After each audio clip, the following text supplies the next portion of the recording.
Good morning students. सो आज हम आगे कल की क्लास को आगे कंटिन्यू करेंगे। तो कल हमने बात की थी कि एंथर के अंदर बहुत सारी लेयर्स प्रेजेंट होती हैं, ठीक है। और वो लेयर्स होती हैं वो बहुत ही इंपॉर्टेंट होती हैं और उन लेयर्स के नाम हमें पता होना चाहिए, ठीक है।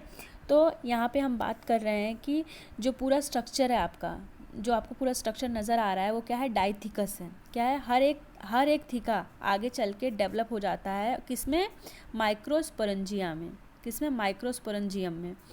ये पूरा स्ट्रक्चर क्या कहलाएगा, माइक्रोस्पोरेंजियम। अब इस माइक्रोस्पोरेंजियम के अंदर माइक्रोस्पोर की डेवलपमेंट हो रही है। अब आपको ये पता होना चाहिए कि माइक्रोस्पोरेंजियम के अंदर किसकी डेवलपमेंट हो रही है, माइक्रोस्पोर्स की डेवलपमेंट हो रही है।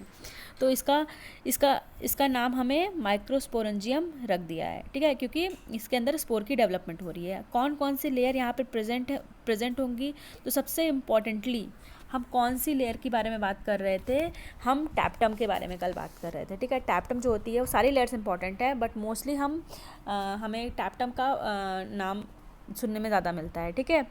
तो जो टैप्टम है आपकी, वो किसी भी एंथर के अंदर या किसी भी माइक्रोस्पोरेंजियम के अंदर सबसे इनर मोस्ट लेयर होती है।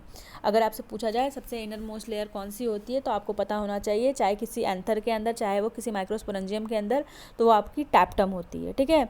और टैप्टम का मेन फंक्शन क्या होता है, टैप्टम का मेन फंक्शन नरिशमेंट प्रोवाइड करेगा, मतलब नरिशमेंट प्रोवाइड करेगा किसी भी डेवलपिंग पॉलन ग्रेन को। साथ ही साथ इसका एक और काम होता है, ये हेल्प करता है मतलब कुछ एंजाइम को प्रोड्यूस करने के लिए, ठीक है, जो कि ज़रूरी होते हैं नरिशमेंट के लिए, ठीक है। तो इसका काम क्या होता है, स्पोरेंजियम का सबसे पहला काम तो इसका होता है कि वो नरिशमेंट प्रोवाइड करेगा किसको, पॉलन ग्रेन, मतलब डेवलपिंग पॉलन ग्रेन्स को। और साथ ही साथ हेल्प करेगा कुछ एंजाइम को प्रोड्यूस करने के लिए, जो कि ज़रूरी है किसके लिए, नरिशमेंट प्रोवाइड करने के लिए, ठीक है, या नरिशमेंट के लिए या डेवलपमेंट के लिए। और साइड और एक काम इसका और रहता है कि जो साइड की वॉल्स होती हैं, ठीक है, जो वॉल्स प्रेजेंट होती हैं उनकी फॉर्मेशन भी करेगा ये। तो ये हो गया आपके टैप्टम का फंक्शन।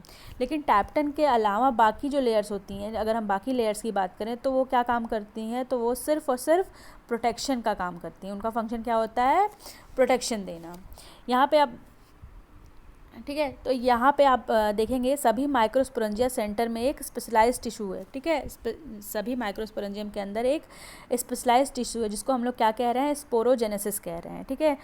जो स्पोरोजेनेसिस टिश्यू, तो स्पोरोजेनेसिस टिश्यू के अंदर जितने भी सेल्स होते हैं, ठीक है, जितने भी सेल्स होते हैं वो क्या होते हैं, डिप्लॉयड होते हैं, मतलब 2n होते हैं, मतलब जिन्हें हम 2n होते हैं, या फिर या मियोसाइट्स होते हैं, मतलब हमने मियोसाइट्स भी कह सकते हैं, या microspore mother cell. Microspore mother cell को हम शॉर्ट में क्या कहते हैं, एमएमसी कहते हैं। और आपसे ये पूछा जा सकता है कि एमएमसी की प्लॉइडी बताइए, तो आपको पता होना चाहिए वो एमएमसी की प्लॉइडी 2n होती है, ठीक है। तो ये सारी चीज़ें आपकी हो गई, ये सारी बातें।